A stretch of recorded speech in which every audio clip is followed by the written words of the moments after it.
kita narasumbernya sudah lengkap, kita sudah bisa mulai sesi 2 ya. Dan kalian sudah bisa lihat narasumber saya hari ini sudah makan siang kita semua, tetapi bahkan di makan siang mereka sudah cerah ceria ya, karena akan membagikan pengalamannya dan juga proses mereka mengikuti program kecakapan hidup dan juga literasi keuangan ya teman-teman. Oke. Tanpa memperpanjang waktu lagi ya, masih ingatkan saya Ani ya tadi ya. Ini saya ke Mama Erni Banmatuan nih Mama. Saya seperti lebih Mama ya. Mama ini apa kabar? Mama sehat? Para narasumber bisa menggunakan mic yang di depan saya. Masih, Glenn, Nona, boleh? Baik. Mama Erni apa kabar Mama?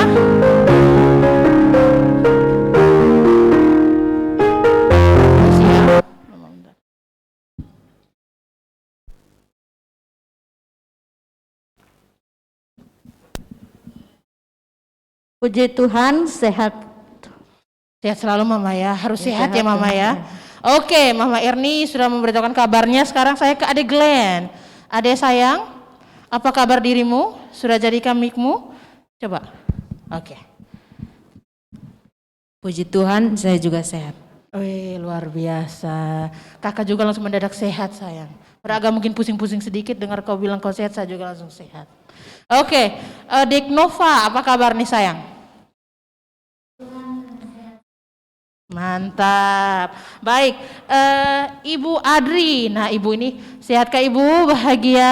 Bahagia, baik. Mantap. Ini kabar yang sangat gembira bahwa narasumber saya dalam keadaan yang sehat dan juga bahagia. Berikutnya Bapak Neru Juanus Lete. Bapak ini saya panggil apa nih Bapak? Panggilannya? Bapak Lete saja. Bapak Nete ya? Oke. Bapak apa kabar Bapak? Apa kabar Bapak? Kabarnya baik, puji Tuhan luar biasa. Oke, nanti Tes. Bapak dan juga adik-adik sekalian, nanti kita bisa langsung lihat kameranya di kanan ya. Jadi bisa mungkin pas kita bicara, teman-teman di rumah juga mau langsung memantau kita ya. Jadi selain kita berinteraksi, bisa juga berinteraksi dengan teman-teman di rumah melalui live streaming ya kita di Facebook dan juga YouTube Pos Kupang saat ini. Baik, seperti yang saya bilang tadi, di sesi ini kita akan banyak bercerita, kita akan banyak berbagi mengenai program kecakapan hidup dan juga literasi keuangan ini. Saya mulai dari adik Glenn, boleh Glenn? Boleh. Oke, baik. Kak Ani pengen tahu nih Glenn, apa sih yang Glenn dan teman-teman ini lakukan di Lopo Cerdas? Bisa Glenn berbagi dengan teman-teman di rumah dan juga Bapak Mama, orang tua dan juga teman-teman yang hadir di sini. Silakan Glenn. Yang biasa dilakukan di Lopo Cerdas yaitu sebelum dan sesudah kegiatan itu kami selalu berdoa.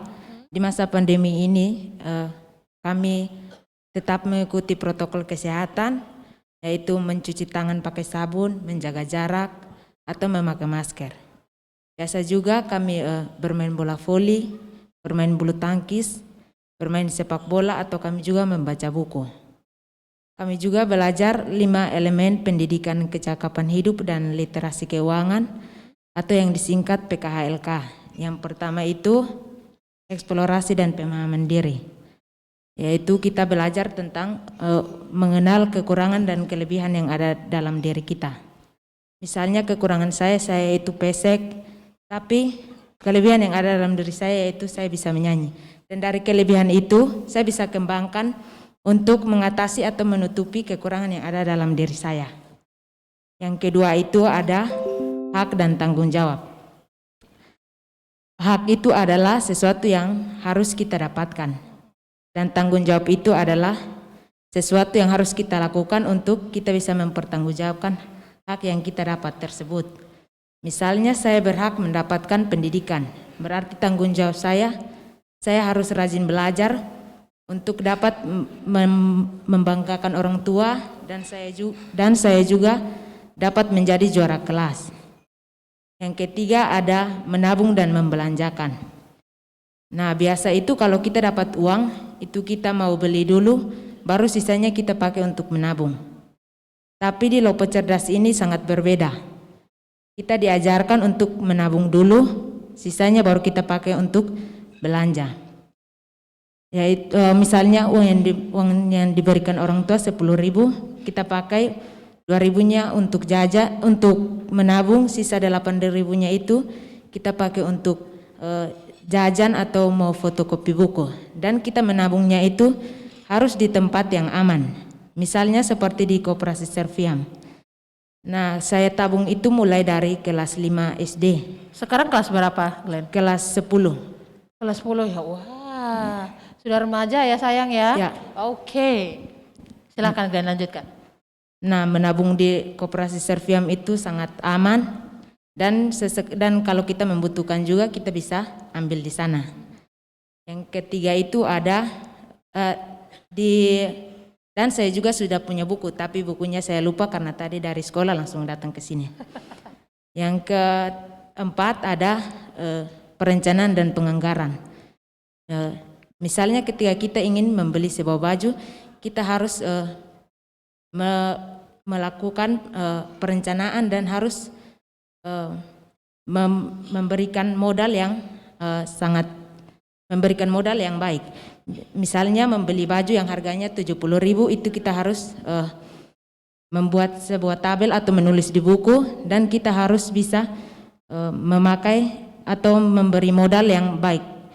Dan kemudian uang tersebut kita simpan, dan kita rasa uang tersebut sudah cukup, kita bisa pakai untuk membeli baju tersebut. Yang kelima ada usaha sosial dan finansial, yaitu kita diajarkan untuk membuat usaha dan hasilnya tersebut bisa kita pakai. Misalnya kita membuat kebun mini, di situ kita menanam sayur atau tomat atau lombok.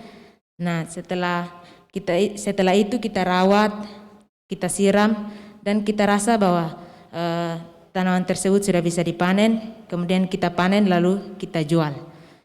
Nah, hasil dari uang tersebut bisa kita pakai untuk keperluan kita, misalnya membeli alat-alat tulis, atau bisa kita pakai untuk keperluan keluarga, misalnya membeli kopi atau gula. Nah, dari kelima elemen tersebut, yang paling saya rasakan yaitu dari kelima elemen tersebut sangat berkesan bagi saya. Tapi yang paling saya rasakan perubahannya itu adalah elemen yang kelima, yaitu usaha sosial dan finansial. Nah, itu kenapa? Apakah karena Glenn tabungannya semakin banyak, atau pegang uangnya semakin banyak, atau seperti apa? Kenapa? Dengan yang usaha yang kelima, dengan elemen yang kelima ini, saya bisa mendapat banyak pelajaran untuk membuat usaha. Misalnya membuat toge dari kacang hijau. Nah, itu caranya. Yang pertama kita mencuci bersih kacang hijau tersebut. Setelah bersih kita cuci dan kemudian kita masak air. Setelah air tersebut sudah panas, kita rendam kacang hijau tersebut selama 30 menit. Setelah direndam, kita masukkan kacang hijau tersebut ke dalam botol yang sudah dilubangi. Kemudian kita simpan di tempat tertutup selama 3 hari dalam posisi berdiri atau posisi tidur. Nah, setelah 3 hari kita ambil toge tersebut, lalu kita bisa pakai untuk dijual ke tetangga atau dijual ke pasar. Nah, hasil tersebut bisa kita pakai, hasil tersebut kita bisa konsumsi atau kita juga bisa mendapatkan uang. Nah, seperti itu. Oke, ini dari penjabaran Glenn ini sangat detail ya. Berarti memang program ini sudah tertanam kuat di benak dan juga hatinya Glenn, sehingga dia ketika mengaplikasikan itu benar-benar komplit. Dan kita bisa melihat Glenn menjelaskan dengan sangat tidak seperti dia membaca, tetapi dia menceritakan, dia menjelaskan apa yang dia lalui setiap hari, apa yang dia rasakan. Dan ini sudah bisa dikatakan bahwa program ini berhasil ya teman-teman ya, dengan kita melihat Glenn seperti ini. Tetapi sebelum itu kita ke Nova dulu nih. Nah, akan ada 2, Glenn dan juga Nova. Nova, masih dengan pertanyaan yang sama Nova. Apa yang dilakukan Nova dan juga kawan-kawan di Lopo Cerdas? Apa juga perasaan Nova ketika pertama kali bergabung dengan program ini waktu itu? Silakan Kakak. Perasaan saya ketika saya pertama kali mengikuti kegiatan di Lopo Cerdas, saya sangat senang karena kegiatan yang dilakukan itu selain kita belajar, kita juga bermain. Dan permainan yang dilakukan di situ, permainannya bisa mengasah otak. Contohnya, sebelum bermain kita belajar tentang 4 hak dasar anak, yang dimana 4 hak dasar anak tersebut yaitu hak hidup, hak tumbuh kembang, hak perlindungan, dan hak partisipasi.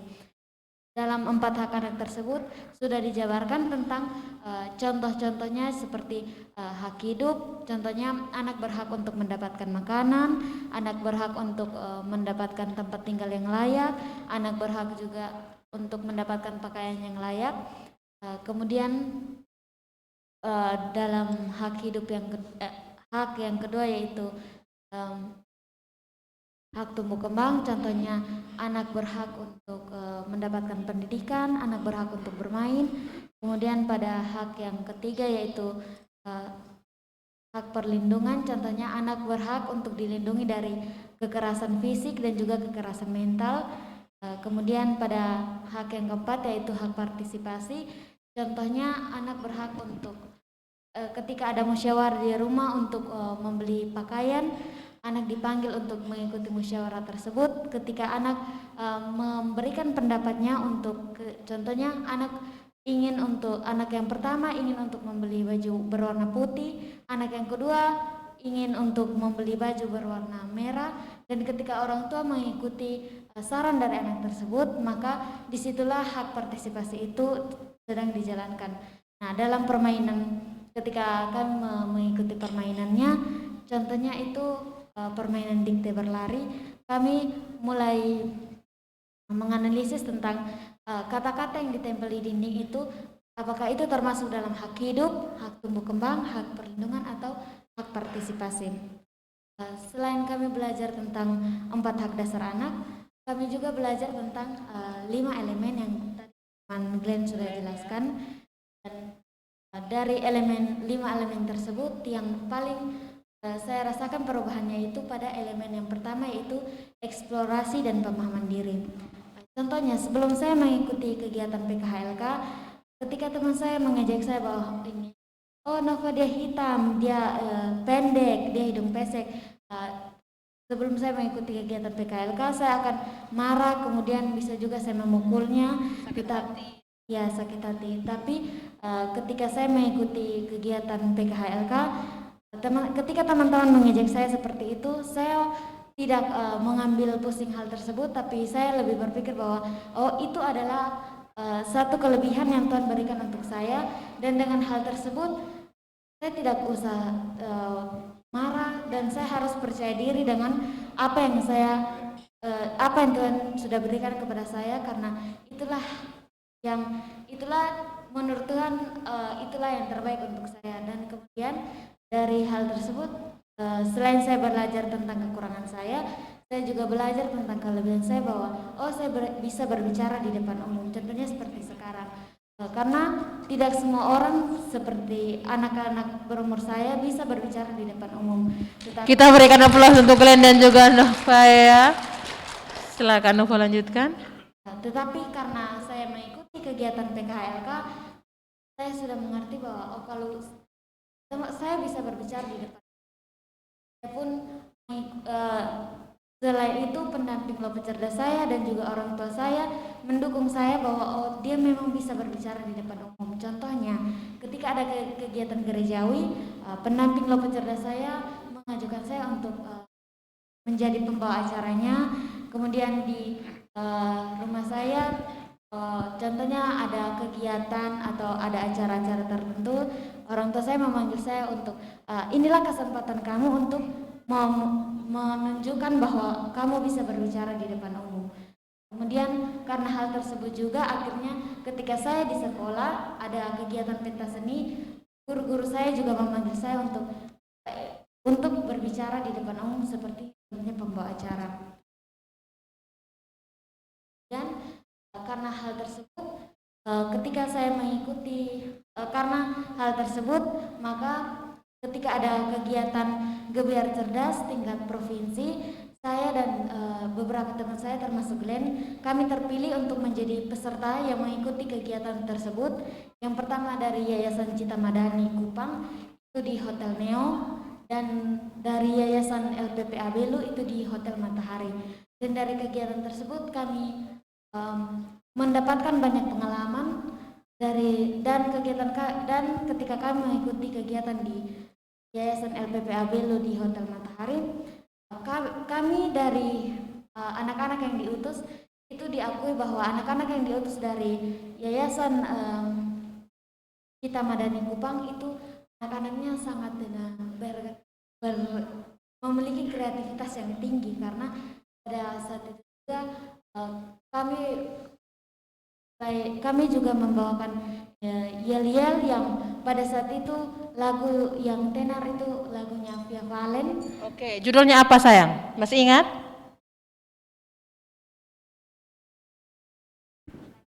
Masih ingat? Mungkin para audiens ada yang masih ingat lagunya Via Valen? Bapak-bapak, mama-mama, lagu Via Valen hafal tidak nih?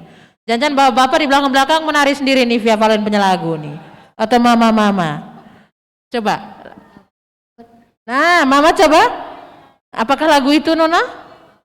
Itu lagu yang untuk ketika pada waktu itu Asian Games. Oh, Asian Games ya. Meraih bintang judulnya. Oke, meraih bintang. Bisa? Kemudian kami mengcovernya dengan kata-kata kami sendiri, dan ketika kami sampai di sana mereka mengakui bahwa anak-anak dari Yayasan Cita Madani Kupang yang diutus mereka berkreativitas. Luar biasa, tepuk tangan sekali lagi untuk Nova dan juga Glenn dan juga anak-anak yang lain ya yang belum sempat hadir di tempat ini ya, atau juga yang sudah hadir di tempat ini. Luar biasa. Baik Nova dan juga Glenn, sebelum Kak Ani lanjutkan ke kalian berdua, ini kan kalian yang bilang nih ya, bahwa aduh saya merasakan perubahan seperti ini. Nah, sekarang kita mau tanya di Bapak Mama sekalian. Bapak Kepala Sekolah, ada Mama Adri ya, dan juga ada Mama Erni ya. Saya ke Mama Adri dulu nih. Mama, sebagai salah satu orang tua yang anaknya mengikuti program ini, adakah dampak Mama perubahan perilaku anak Mama Adri setelah mengikuti program Kecakapan Hidup dan juga literasi keuangan ini? Silakan Mama. Baik, kalau saya orang tua dari Duta Anak atas nama Kesi Temenas dari Lopo Cerdas Salom Oihani, Lopo Cerdas Koklalo, maaf. Dampak yang saya rasakan sebagai orang tua selama anak saya mengikuti kegiatan PKHLK Lopo Cerdas, anak saya kalau dibilang cukup boros, karena dia hidup sendiri dulu kurang lebih hampir 8 tahun, jadi dapat uang tuh langsung belanja. Tapi setelah anak saya direkrut masuk dalam kelompok Lopo Cerdas, menjadi anak terdaftar, dia ketika pulang dari kegiatan Lopo Cerdas, dia ambil botol aqua bekas dipotong, kemudian dibungkus pakai kulit buku yang agak tebal. Terus saya tanya, Adi mau buat apa? Oh, beta mau bikin celengan Mama. Mau tabung. Oh sudah Adi, nanti biar saja. Kalau Mama turun kota baru beli celengan biar aman. Dan akhirnya dampaknya luar biasa ketika dia dapat uang. Kalau 5.000 dia bilang, Mama beta beli 2.000, 3.000 beta tabung. Oh boleh, Adi mau buat apa? Mau beli kue ulang tahun, katanya begitu. Motivasinya pertama untuk beli sesuatu ya Mama ya, menabung ya. Oke, Mama Adri, apa rasanya ketika melihat anak kita itu dari perilaku yang menurut kita belum baik, ketika mengikuti program ini perubahan perilakunya menuju ke arah yang lebih baik? Apa rasanya sebagai seorang orang tua? Perasaan sebagai orang tua senang, bahagia ketika lihat anak berubah seperti itu. Akhirnya kita kasih uang jajan sudah tidak tanggung-tanggung. Kasih 5.000 paling belanja 2.000, sisanya ditabung. Padahal sebelumnya nanti pikios belanja semua kasih habis. Ada yang kurang bahkan ya. Baik, ini mungkin adik-adik juga hadir di sini. Ini orang tua kasih uang jajan berapa ini yang hadir di sini, adik-adik nih? Oh, ada yang jujur. Mana nih? Ayo. Di belakang kakak nih. Berapa ribu sayang dikasih mama jajan? Oh, 10.000. Yang di belakang ada berapa? Oh, rata-rata 10.000 ya. Kalau 10.000, orang tua kasih 10.000, tabung berapa, belanja berapa? Oh, belanja 5.000, tabung 5.000. Biasanya tabung dulu atau belanja dulu? Oh, oh oke. Berarti ada yang belanja dulu baru tabung, ada yang tabung dulu baru belanja. Mantap, lanjutkan. Yang penting selalu siap untuk menabung. Oke, mantap. Baik, saya dari Mama Adri, saya ke Pak Lete dulu ya Pak ya. Bapak sebagai Kepala SD Gemit Oil Tua Bapak. Anak-anak Bapak di SD sana juga mengikuti program ini, kecakapan hidup dan juga literasi keuangan. Apa dampak yang Bapak rasakan sebagai seorang kepala sekolah terhadap perilaku anak Bapak, anak-anak di sekolah setelah mengikuti atau sembari mengikuti program ini Bapak, silahkan. Baik, terima kasih. Saya untuk program PKHLK masuk ke sekolah saya itu sekitar 2018. Artinya saya sudah ada di sana 1,5 tahun baru program ini masuk, dan saya bisa rasakan perbedaan ketika PKHLK ada di sekolah dengan sebelum anak-anak saya mengikuti PKHLK. Ya, kita anak-anak, apalagi yang namanya anak-anak usia remaja, ya pasti tingkat kenakalannya agak cukup tinggi, sehingga kasus-kasus di sekolah antar anak-anak tiap hari itu pasti selalu ada. Itu sebelum adanya PKHLK. Ketika PKHLK masuk, dan kita kebetulan di saya punya ini basisnya basis sekolah, di samping basis sekolah ada basis masyarakat, komunitas, dan saya kebetulan basis sekolah, sehingga saya sampaikan kepada teman-teman, dan mereka juga sudah dilatih, guru-guru saya sudah dilatih. Dan untuk dampak yang saya rasakan sampai sekarang ini, yang saya lihat dan lihat langsung dan amal langsung adalah luar biasa. Yang pertama, ketika ada kegiatan-kegiatan ekstrakurikuler atau ke kegiatan-kegiatan sekolah yang lain, pada saat kita minta untuk anak-anak tampil, ya tingkat eksplorasi diri mereka itu memang tinggi, sehingga kita agak sedikit kelabakan juga dalam memilih dari mereka yang menawarkan diri. Itu yang pertama. Yang kedua, untuk tingkat yang kesadaran antara mereka, dari anak-anak yang mengerti, untuk mereda anak-anak yang mungkin ada sedikit perselisihan di antara mereka, itu untuk mereka menyelesaikan sendiri itu sekarang juga cukup bagus jalan. Jadi kami guru hanya mungkin sekedar mendapatkan laporan, atau kalau memang ada yang mungkin kasusnya ya berat, seperti ada yang bengkak, bersa berdarah, itu baru sampai di tangan kami guru, karena kami memberikan edukasi ke mereka supaya mereka juga saling menghargai di dalam pembelajaran ini. Memang ada 5 elemen yang dilakukan di sekolah saya juga, dan untuk menabung dan membelanjakan ini awalnya seperti yang tadi disampaikan oleh Bapak Kepala Dinas, bahwa ada gebrakan dari mantan bupati kami untuk setiap sekolah itu harus ada gerakan menabung. Dan ketika itu juga dari Sirviam sempat turun ke sana, namun kami ada sedikit mengalami kendala. Kendala kami waktu itu adalah karena bukunya dititipkan di sekolah, kemudian anak-anak bawa uang baru dari guru yang sudah ditunjuk itu yang nanti datang store ke Sirviam. Tetapi bulan berjalan, bukunya ada yang store-nya 100, jadi ada kita sedikit mengalami kendala. Sehingga saya buat pertemuan dengan orang tua dan beberapa guru untuk bukunya anak-anak ini kita kembalikan ke orang tua, supaya orang tua bisa tabung sendiri. Tapi dengan hadirnya PKHLK, memang kita belum sempat sampai ke Sirviam, tetapi gerakan menabung dengan kreasi sendiri untuk menyediakan tempat-tempat bekas seperti botol-botol aqua, mereka bentuk itu jadi celengan untuk mereka tabung, itu sementara dilaksanakan. Dan memang sudah hampir 1 tahun lebih dengan adanya pandemi COVID ini, sehingga pertemuan-pertemuan untuk tatap muka itu agak jarang. Biasanya di sekolah saya itu 1 minggu itu 2 kali. Ada 2 hari dan itu kegiatannya ya bersambungan langsung dengan setelah sekolah. Jadi pada hari ada kegiatan PKHLK, siswa-siswa yang tergabung dalam PKHLK ini mereka bawa bekal, setelah keluar sekolah mereka makan langsung sambung. Mengingat karena memang ada peserta PKHLK yang rumahnya cukup jauh, sehingga kalau saat mereka pulang ke rumah, kemungkinan untuk kembali ke sekolah itu, nah itu bisa kembali dan bisa tidak. Sehingga kebijakan yang kita ambil itu seperti itu. Jadi dampak yang untuk masuknya PKHLK di sekolah saya, dampak yang saya lihat itu seperti itu. Anak-anak semakin berani dan tingkat kepercayaan dirinya juga semakin tinggi. Baik, Pak Lete, ini pertanyaan yang sama dengan Ibu Adri tadi.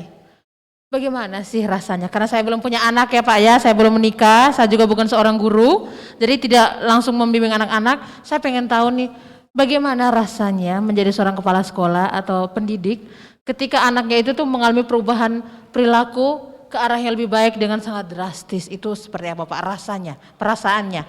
Otomatis bangga sudah pasti. Karena anak-anak saya juga mungkin tahun ini sudah hampir 1,5 tahun ini belum, karena memang kita kegiatan juga agak sedikit mengalami kendala, bukan mengalami kendala, agak sedikit terganggu dengan adanya pembatasan pembelajaran tatap muka. Tapi seperti tahun-tahun kemarin, ada yang sudah bisa tampil untuk menjadi MC, baik di hotel-hotel seperti ini, sudah ada juga, dan sekarang ini kita lagi siapkan. Kemudian biasanya untuk mengisi acara-acara dalam perhimpunan seperti ini, itu anak-anak saya juga ditampilkan. Jadi pertama rasa bangga, dan yang berikut itu rasa terima kasih bagi kita Madani yang sudah berkontribusi banyak untuk anak-anak kami di sana. Kita berikan aplaus untuk teman-teman dari Cita Masyarakat Madani. Terima kasih banyak untuk hal-hal baik yang sudah dilakukan untuk sekolah, orang tua dan juga anak-anak hingga saat ini. Baik, dari Pak Lete saya ke Mama Erni. Mama, sebagai seorang fasilitator dan juga guru SD Impres Liliba Mama ya, masih dengan pertanyaan yang sama Mama. Apa dampak perubahan perilaku anak setelah anak-anak ya Mama ya, setelah mengikuti program PKHLK ini Mama, silahkan. Terima kasih Kak Ani. Saya juga sebagai seorang guru dan juga sebagai seorang fasilitator. Dampak yang saya rasakan itu, kita sebagai seorang guru, ketika kita berada di tengah siswa, kita melepaskan keakuan kita, keegoisan kita. Jadi kita berbaur dengan mereka, anggap mereka sebagai teman, sahabat, berbagi dalam kondisi siswa apa yang dialami oleh anak itu sendiri. Jadi tidak ada jurang pemisah antara kita sebagai fasilitator dengan anak-anak. Kalau kita di sekolah atau kita sebagai guru, sistem penyebutan sudah menjadi bagian untuk membagi jarak, misalnya pendidik dan peserta didik. Tingkat keakraban itu mungkin kita berjumpa saat proses pembelajaran, tetapi sharing untuk mendekatkan diri kepada anak-anak ini waktunya singkat begitu. Dampak yang saya rasakan itu adalah metode-metode yang diterapkan dalam proses pembelajaran itu juga anak-anak merasakan seperti yang kita lihat sekarang. Anak-anak dia bisa sharing pengalaman di depan banyak orang, punya jiwa kepemimpinan, dan dia bisa membagi apa yang dia rasakan di dalam diri, dan dia bisa membagikan, dan dia juga bisa jadi tutor sebaya bagi teman-teman yang lain. Terima kasih. Baik Mama. Kembali lagi Mama ini. Rasanya, bagaimana rasanya menjadi seorang fasilitator dan juga guru SD Impres Liliba setelah tahu bahwa anak didik saya, anak saya ini mengalami perubahan perilaku ke arah yang lebih baik, khususnya dari kecakapan hidup dan juga literasi keuangan. Bagaimana Mama? Perasaan itu pasti senang ada, dan kita tentu bangga dengan apa yang kita lihat, dan kita ingin supaya anak-anak itu lebih dari kita sendiri. Ini saja. Baik Mama Erni ya. Ini Mama Erni, Ibu Adri dan juga Bapak Lete sudah membeberkan kepada kita semua fakta di lapangan ya, bahwa memang sudah ada dampak yang luar biasa yang terjadi kepada anak-anak ketika mereka mengikuti program kecakapan hidup dan juga literasi keuangan ya dari teman-teman Yayasan Cita Masyarakat Madani ini yang sudah mendukung ya, luar biasa sekali.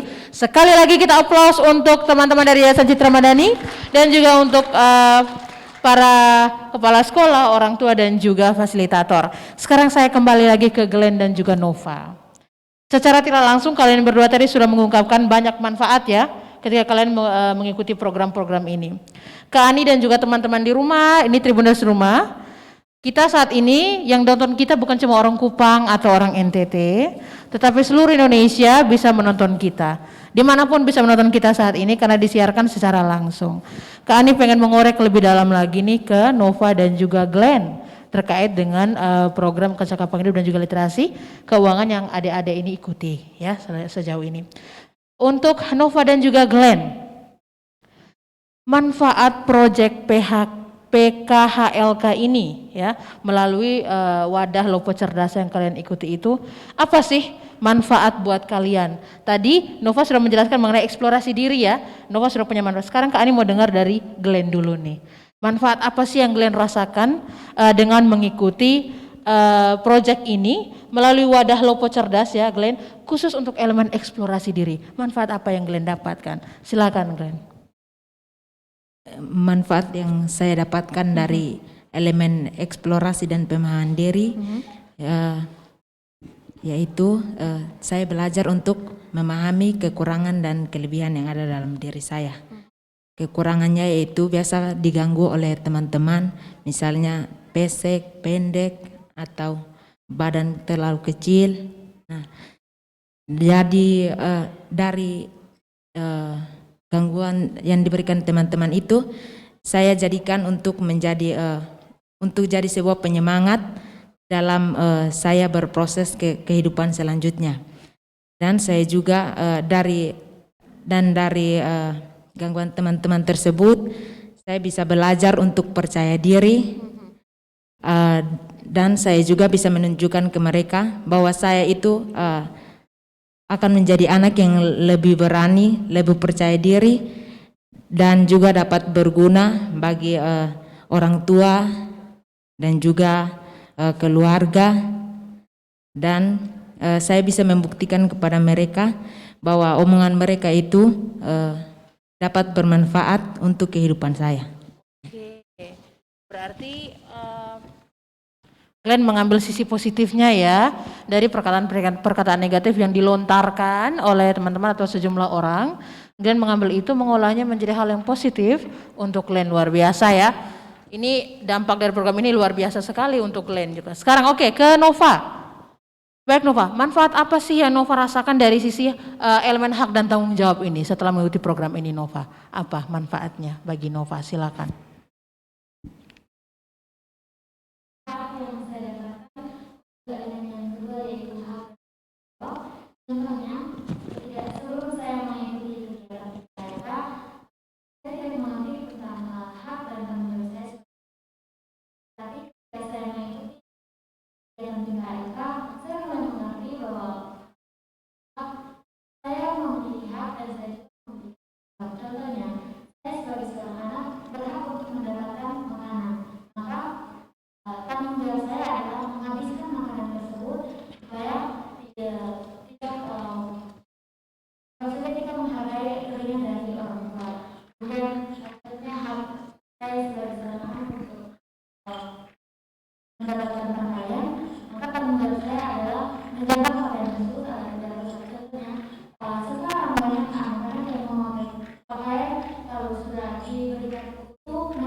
Oke, walaupun tren zaman sekarang robek-robek ya dari ujung kaki sampai di paha atas ujung ya biasanya.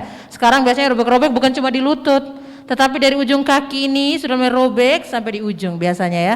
Tetapi berbahagialah para orang tua, para guru bahwa anak-anak kita tidak mengikuti tren yang berlebihan seperti itu ya. Ini perspektif masing-masing yang mengenai tren ya. Jadi silakan. Ada yang mau sobek-sobek rok juga silakan, mau sobek-sobek celana juga silakan ya. Tergantung perspektif masing-masing. Baik Nova, Kak Ani sekarang pengen tahu juga manfaat yang Nova rasakan ya dengan mengikuti program ini, khusus untuk elemen menabung dan juga membelanjakan. Kak Ani lihat di tangan tuh ada buku tabungan ya, tabungan Serviamnya. Silakan. Nova, manfaat apa sih yang dirasakan dari elemen ini?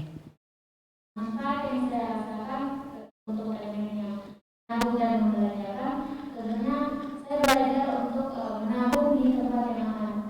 Kalau di Lopo Cerdas, pada elemen yang kelima yaitu usaha sosial dan finansial, itu kan kita belajar untuk berulang sampah, tentunya seperti tadi. Adri ya. Kami juga ambil botol bekas, itu kami menjadikannya sebagai celengan. Tapi namanya kami anak masih di bawah umur, kami akan ketika kami melihat kondisi celengan sudah banyak ambil makanan, jadi harus juga menunjukkan kami pasti akan potong, ambil terus kami pergi bekerja dan membelanjakannya. Tetapi ketika saya mengikuti kegiatan KLK, kami kepada saya menyarankan untuk lebih baik supaya aman uang tersebut pergi lalu menabungnya di koperasi Serviam. Dan saya mulai menabung ketika saya berumur 4 tahun, itu dibantu juga oleh guru-guru saya waktu SD, dan inilah buku yang saya mulai mencatat tentang tabungan saya dari saya SD sampai sekarang. Oke, bisa ditunjukkan Nova ke teman-teman di rumah ya. Ini ya bukti bahwa Nova mulai menabung sejak umur 4 tahun ya Nova ya. Oke, sudah ada buku tabungannya. Apakah para tribuner sudah punya buku tabungan? Atau Bapak Mama di sini, adik-adik sudah punya buku tabungan? Jangan-jangan kita sudah 25-28 tahun tidak ada tabungan sama sekali. Tiap hari belanja terus online, baju, sepatu dan lain-lain ya. Belum HP, laptop dan lain-lain. Pokoknya banyak lah ya. Akhirnya habislah uang-uang kita ya, tidak tahu kemana. Oke, sekarang ke Glenn. Tadi Glenn sempat di awal Glenn juga mengungkapkan bahwa Glenn juga sudah menabung ya, sudah sejak lama, dan karena hari ini belum lupa bawa buku tabungan ya. Oke, Glenn, Kak Ani minta Glenn sedikit menegaskan lebih dalam lagi mengenai manfaat ini ya, manfaat yang Glenn rasakan dari elemen membelanjakan buku khusus untuk menabung dan juga membelanjakan dari buku tabungan Serviam ini. Silakan. Biasanya itu kalau kita sebagai anak-anak itu kalau kita memegang uang itu pasti semuanya habis untuk kita berbelanja. Tapi kalau kita masuk di Lopo Cerdas itu, kita diajarkan untuk menabung dan sisanya itu baru kita pakai untuk berbelanja. Nah, dari Lopo Cerdas itu kami disarankan untuk ikut menabung di Koperasi Serviam.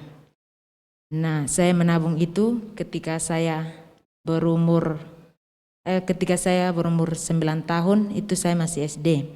Nah, itu juga sudah mulai dibantu oleh guru di sekolah dan juga fasilitator di PKHLK.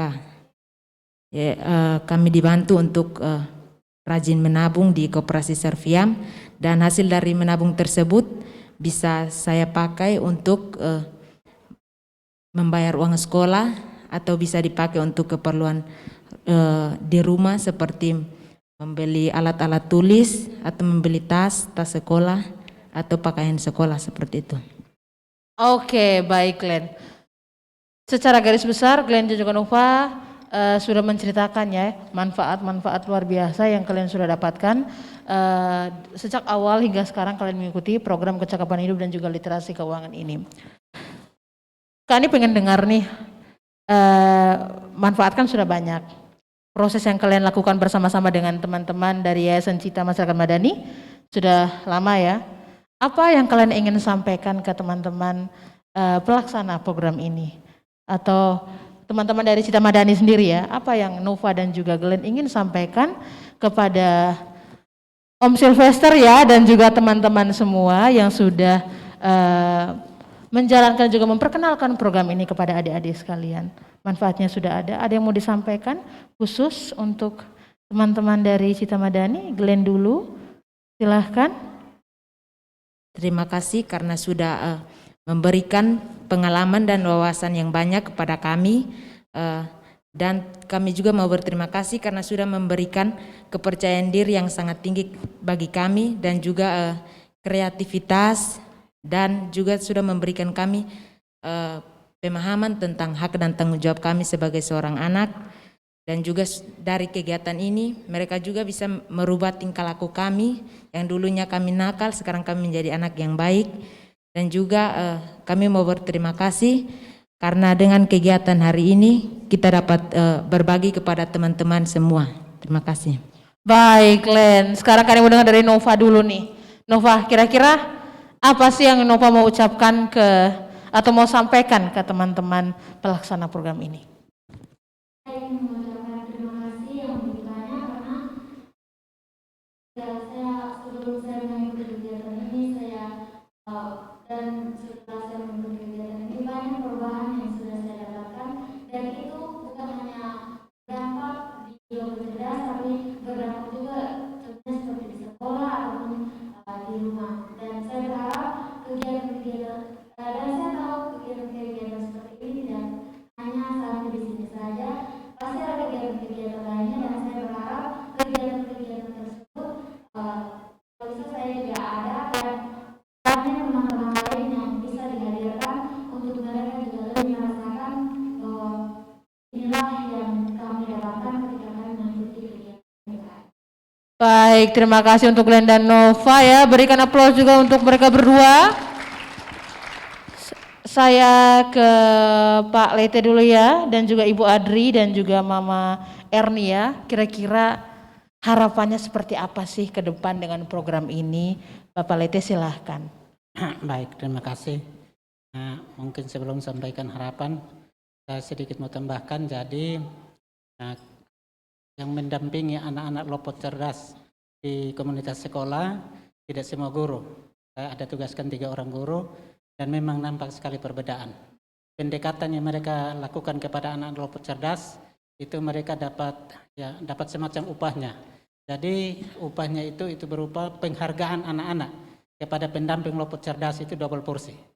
Beda dengan guru-guru yang lain karena itu beda dalam perilaku ya, khusus dalam perilaku.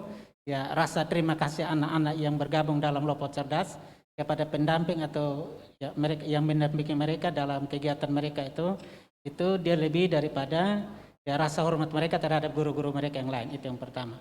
Sehingga harapan saya mungkin dari tempat ini ya kepada teman-teman kepala sekolah atau teman-teman guru yang ada di sini ya, untuk dari yayasan mungkin belum menjangkau kita semua termasuk yang ada di sini. Tetapi virus yang baik ini, saya katakan virus yang baik ini tidak salah juga kalau kita dengar hari ini bisa kita kembangkan pertama di sekolah kita atau di komunitas kita supaya gerakan literasi, karena PKLK ini ada terbagi 2, ya kecakapan hidup dan literasi keuangan. Ya minimal dari kecakapan hidup anak-anak bisa tampil percaya diri, anak-anak bisa mengeksplorasi diri, kemampuan yang ada pada dia bisa tunjukkan, dan sebagai guru atau sebagai orang tua, sebagai pendamping yang kita pendang atau kita tahan-tahan. Ya karena kemampuan anak untuk mengeksplorasi diri, terkadang ada yang dia melakukan tapi rasa takut, rasa malu, karena mungkin dari kita pendamping, dari kita guru yang tidak memberikan ruang kepada mereka. Dengan lihat kesempatan ini, pertemuan ini, ya mungkin kita semua yang hadir di sini, ya kita bisa lihat bahwa semua anak punya potensi, semua anak punya hak untuk bisa mengeksplorasi dirinya. Nah, kalau saat dia berkesempatan mengeksplorasi diri, kita berikan dia kesempatan, berikan dia ruang. Sementara. Baik, Bapak, terima kasih banyak untuk harapan-harapan yang luar biasa, dan ini bisa digarisbawahi dan juga bisa dinotis ya oleh teman-teman Yayasan Cita Madani ya, masyarakat Madani ya. Ada harapan-harapan dari Bapak Neru Juanus Lete ya Bapak ya, Kepala SD Gemait OL Tua. Baik, saya ke Mama Adri. Mama, mungkin ada harapan-harapan khusus yang ingin disampaikan untuk program ini ke depannya. Silakan Mama. Baik, sebelum saya menyampaikan harapan saya, yang pertama saya mengucapkan terima kasih kepada PKLK yang telah banyak membimbing anak-anak kami mengajarkan anak-anak kami tentang bagaimana bertanggung jawab, bagaimana hidup hemat, dan bagaimana menunjukkan hak dan kewajiban mereka. Baik, harapan saya sebagai orang tua, sekiranya PKHLK memberi ruang belajar yang lebih luas lagi kepada anak-anak kami, agar anak-anak kami dapat menunjukkan potensi diri mereka masing-masing ketika mereka ada di kelompok Lopo Cerdas. Baik Mama Adi, terima kasih banyak untuk harapan-harapannya. Saya ke Mama Erni, Mama. Apa harapan Mama ke depannya terkait dengan program ini, Mama? Silahkan. Terima kasih. Harapan saya ke depan, semoga Cita Madani ini tetap bermitra dengan kami di sekolah untuk kegiatan pendidikan kecakapan hidup dan literasi keuangan, di mana anak-anak yang kita bimbing di sekolah itu atau di Lopo Cerdas, mereka mengeksplorasikan diri mereka seperti yang tadi kita saksikan, juga dalam kegiatan school, artinya bakat yang mereka miliki itu, potensi yang ada, kita tuntun supaya mereka bisa menunjukkan bahwa sesungguhnya banyak yang mereka miliki dan banyak yang kita harus tahu dari anak-anak. Terima kasih. Baik Mama Erni, terima kasih banyak. Saya ke Glenn ya. Glenn, mungkin ada harapan-harapan khusus yang ingin disampaikan terkait dengan program yang sudah beberapa tahun lalu dan juga saat ini sedang dijalankan oleh Glenn. Silahkan Glenn. Saya berharap ke depannya kegiatan ini terus berlanjut agar anak-anak menjadi lebih percaya diri, lebih kreatif, dan juga ke depannya itu teman-teman bisa mengambil bagian menjadi narasumber seperti saya dan teman saya Nova, atau juga menjadi pembawa acara seperti tadi teman Seren. Terima kasih. Baik, terima kasih Glenn. Saya ke Nova sekarang. Silakan Nova. Apa harapannya ke depan ya terkait dengan program PKHLK ini? Silakan.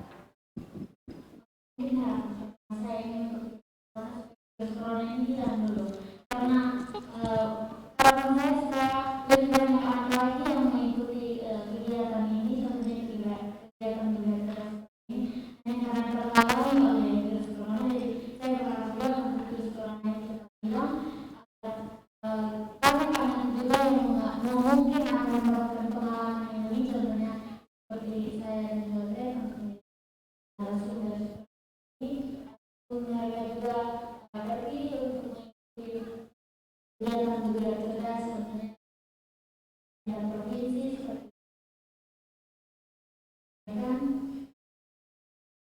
Baik, teman-teman semua kita berikan aplaus untuk kelima narasumber kita yang luar biasa siang hari ini ya.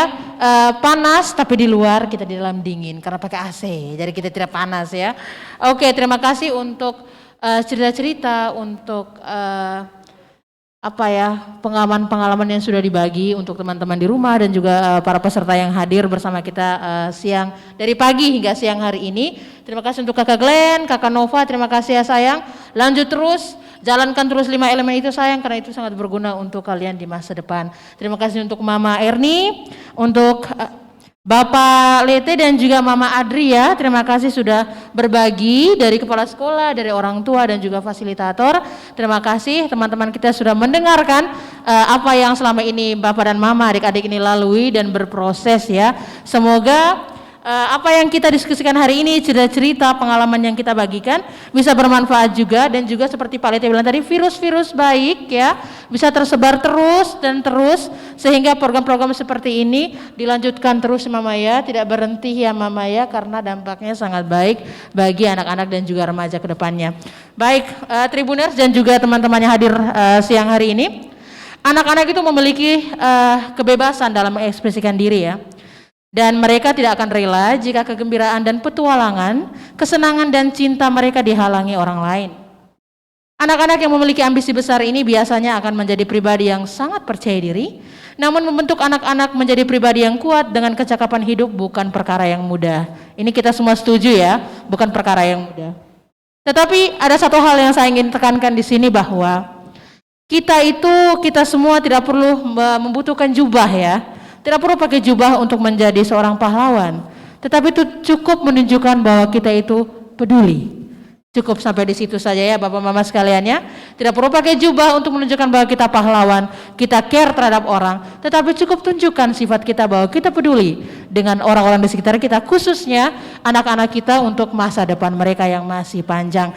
Baik, terima kasih kelima narasumber saya untuk sudah hadir bersama dengan kita semua siang hari ini, dan juga untuk Tribuners di rumah dan juga para peserta yang hadir siang hari ini.